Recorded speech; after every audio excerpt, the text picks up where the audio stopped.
Lectio Divina. Lectio Divina. Lectio Divina, une émission pour méditer, prier et vivre la parole de Dieu au quotidien. Lectio Divina. Lectio Divina.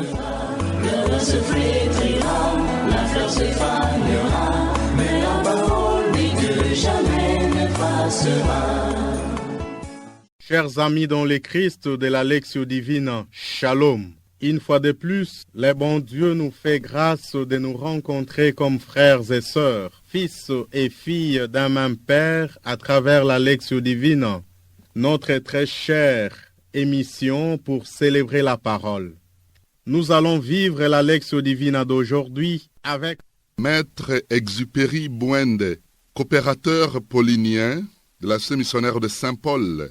Maman Marie-Paul Kabessa, coopératrice paulinienne des filles de Saint-Paul. Jérôme Louemba Luzolo, chrétien de la chapelle Saint-Paul 10e rue, limité industrielle.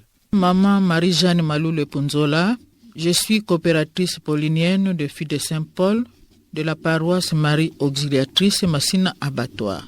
à la présentation, c'est votre humble serviteur, le Père Gilbert Mika, missionnaire de Saint-Paul.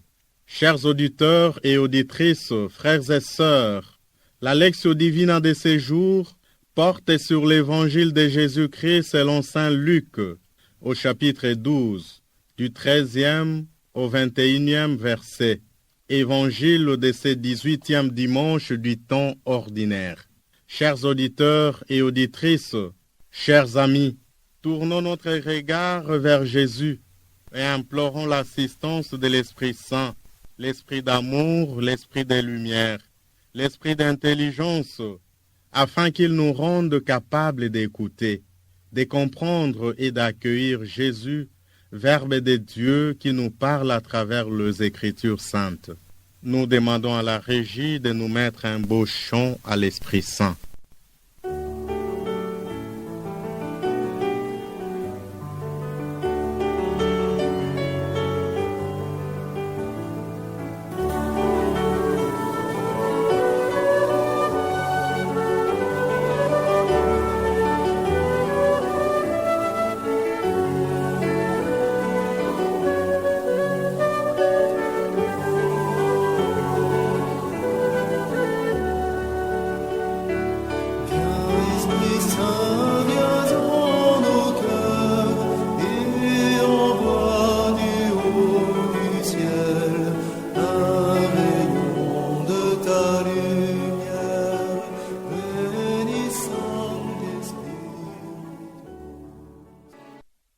Chers frères et sœurs, amis auditeurs et auditrices de la Lectio Divina, l'évangile que la liturgie nous propose en ce 18e dimanche du temps de l'Église nous présente Jésus en route vers Jérusalem.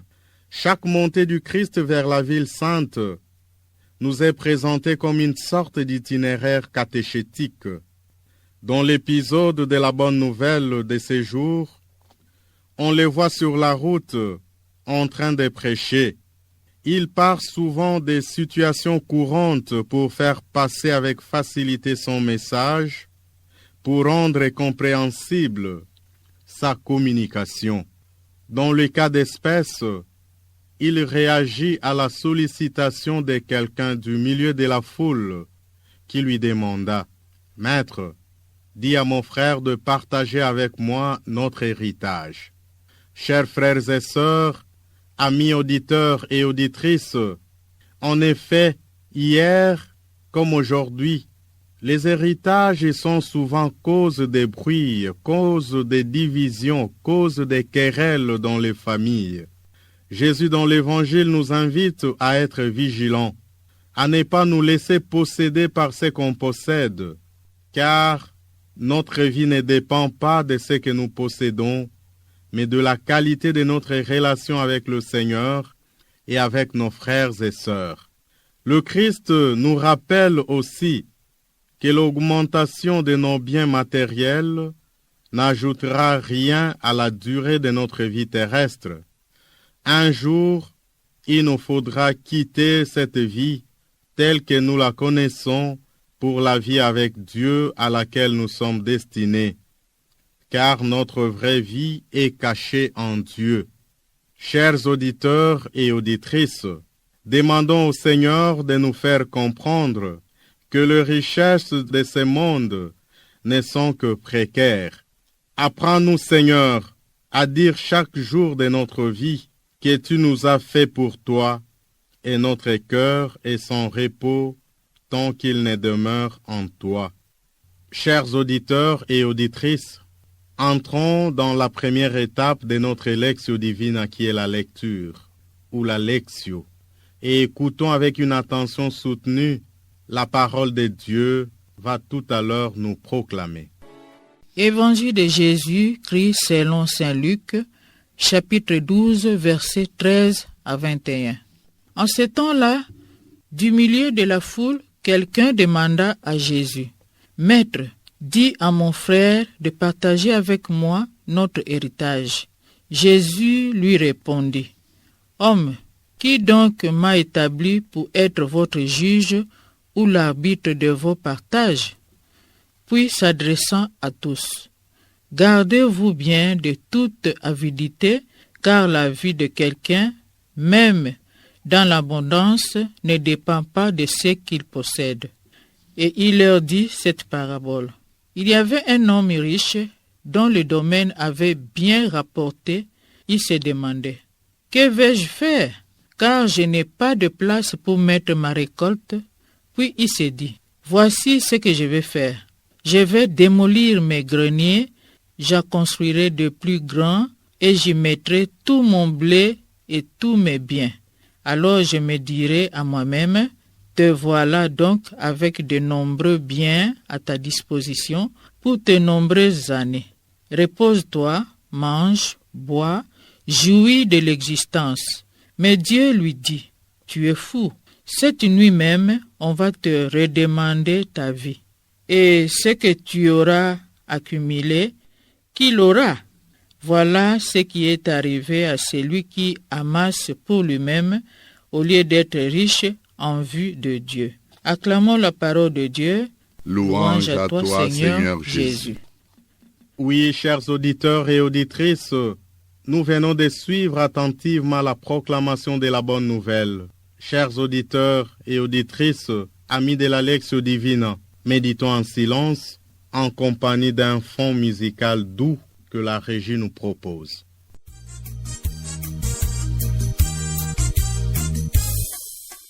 La vie est sans prix, elle est un don, préserve-la. La vie est une fleur, elle est fragile, protège-la. La vie est unique, elle est magique, découvre-la. La vie est un mystère, plein de surprises, accueille-la. Elle sera ce que tu en feras. Elle pour gâcher, tout dépend de toi. Dieu ne l'a donné. Chers amis auditeurs et auditrices de la Lectio, après ce temps de silence et d'écoute profonde de la petite voix transformatrice du Christ Maître qui résonne au fond de nos cœurs, nous convions chaque participante à pouvoir partager à pleine voix uniquement la parole, l'expression ou le verset qui l'a plus touché. Je suis interpellé par le verset 18. « Voici, dit-il, ce que je ferai. J'abattrai mes greniers, j'en bâtirai le plus grand, j'y amasserai toute ma récolte et tous mes biens. » Le verset qui m'a beaucoup touché dans cet évangile est celui-ci. Du milieu de la foule, quelqu'un demanda à Jésus, « Maître, dis à mon frère de partager avec moi notre héritage. » Le verset qui m'a touché, c'est le verset 15. Puis s'adressa à tous. « Gardez-vous de bien de toute avidité, car la vie de quelqu'un, même dans l'abondance, ne dépend pas de ce qu'il possède. » Alors, je dirai à moi-même, te voilà donc avec de nombreux biens à ta disposition pour de nombreuses années.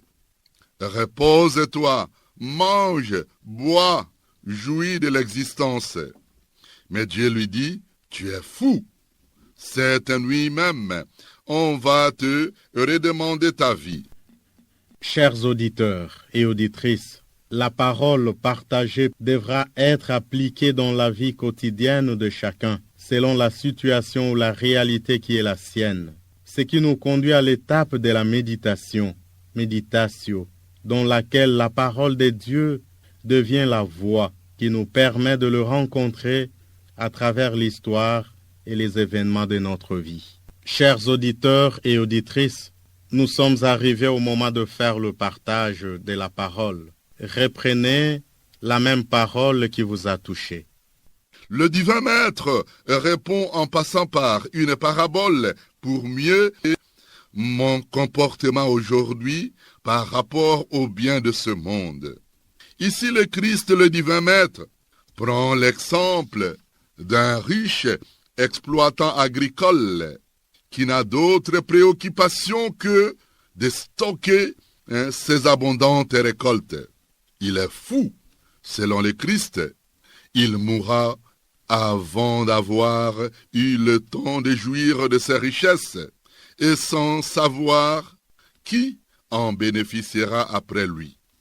Cette fraternité ouverte qui permet de reconnaître, de valoriser et d'aimer chaque personne indépendamment de la proximité physique, peu importe où elle est née, où elle habite. Cela va nous faire goûter le ciel ici-bas comme préfiguration, comme typos, comme avant-goût, et va favoriser une coopération mondiale universelle qui mène pacifique sans différent avec des, comme le souligne Maître Exupéry dans son ouvrage Madone Noire, Inculturation de Marie pour sauver l'Afrique, page 112, première édition. Les lectures de ce dimanche nous renvoient à l'essentiel, la recherche de la vie éternelle, vanité de vanité, tout est vanité. C'est la vie éternelle qui doit demeurer l'objectif principal de ma vie. Jésus n'est pas notre juge pour nos biens matériels et nos avoirs. Jésus nous met en garde de ne pas nous accrocher aux biens de ce monde qui sont périssables, éphémères, et ça peut nous conduire dans la mauvaise foi ou en enfer. La cupidité nous pousse à ne pas partager l'héritage avec les autres. Égoïste que je suis, cette situation nous obsède et nous percevons comme c'était une injustice envers nous. Mais Saint Paul nous exhorte à faire mourir en nous ce qui n'appartient qu'à la terre, passion, impureté, désir mauvais, et cette soif de posséder, qui est l'idolâtrie, et de bannir le mensonge. L'obsession devient si puissante que laissant de côté tout respect humain, nous oublions même que nous devons garder notre dignité. Pourquoi nous préoccupons-nous d'amasser les richesses alors qu'à la fin, il faudra tout laisser derrière nous? Nous quitterons tous un jour cette terre sans rien emporter. Seul le bien que nous faisons va rester. Amen. En cette 18e dimanche du temps ordinaire, me renvoie à la recherche de Dieu et des réalités d'en haut. Vanité des vanités, tous est vanité, nous dit l'Ecclésiaste. Dans l'Évangile, je me rends compte s'il y a une chose qui ne révèle pas de vanité, c'est la vie éternelle, qui doit demeurer l'objectif principal de ma vie. Pour y parvenir, je dois vivre un homme nouveau, ressuscité avec le Christ. Jésus explique clairement que la vie ne consiste pas à amasser des possessions matérielles. Est-ce que je trouve ma vie dans le bien matériel? Je dois faire un examen de conscience sérieux. Je sais à quoi le jour où je vais quitter ce monde, au lieu de passer mon temps à penser au bien matériel. C'est une réalité qui me procure un plaisir vraiment précaire et éphémère. Je pense bien, je ne veux plus m'attacher à Dieu. C'est la source de la réalité éternelle, parce que la fin viendra d'une manière inattendue. Je ne connais pas le jour où je vais mourir, mais je ne sais bien que je finirai par mourir un jour.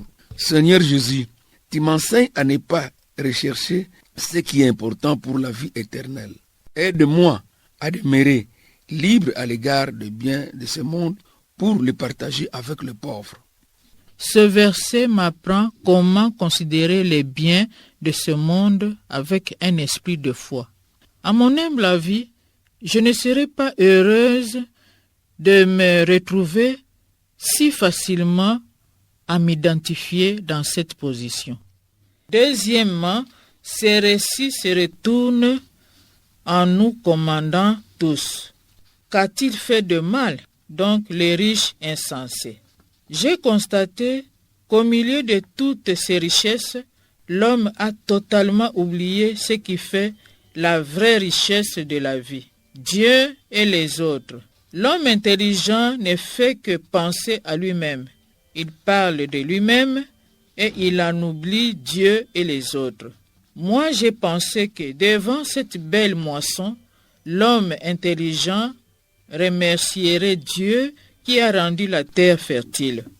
Et pourtant, Dieu ne rentre même pas dans ses pensées ni dans ses projets.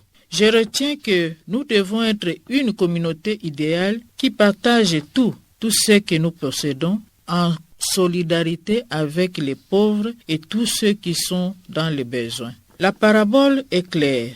Un homme est abondamment béni et il y répond par l'autosuffisance. Un homme est abondamment béni et il répond par l'autosatisfaction dans ses plans pour l'avenir. Amis auditeurs et auditrices, frères et sœurs dans le Seigneur, nous sommes donc là dans la troisième étape de notre Lectio Divina, qui est la prière, oratio, étape dans laquelle la parole de Dieu devient vie. Amis auditeurs et auditrices, nous sommes à votre écoute. Seigneur Jésus, tu m'enseignes à ne rechercher que ce qui est important pour la vie éternelle. Aide-moi à demeurer libre à l'égard des biens de ce monde pour les partager avec les pauvres.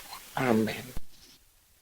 Seigneur Jésus, tu m'enseignes à me rechercher que ce qui est important pour la vie éternelle.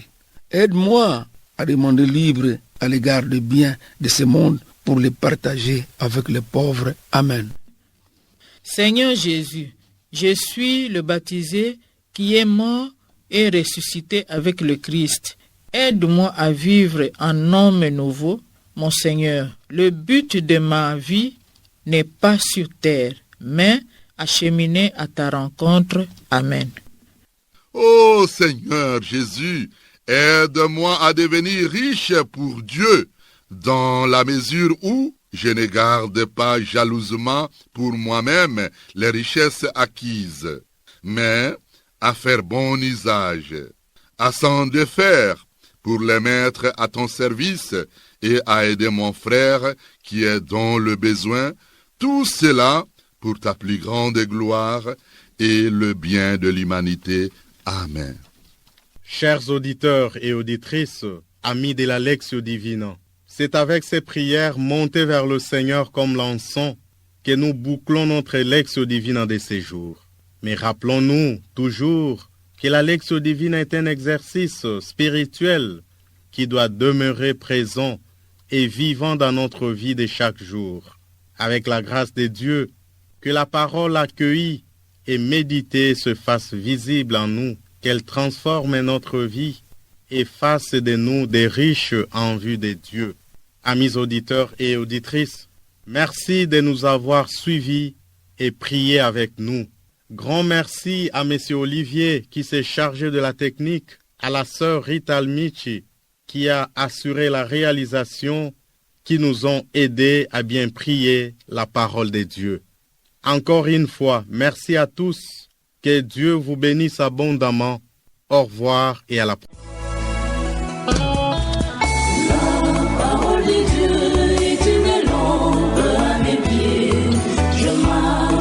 Joyeux Lectio Divina. Lectio Divina. Lectio Divina, une émission pour méditer, prier et vivre la parole de Dieu au quotidien. Lectio Divina. Lectio Divina. Se flétrira, la fleur se fanera, mais la parole dit que jamais ne passera.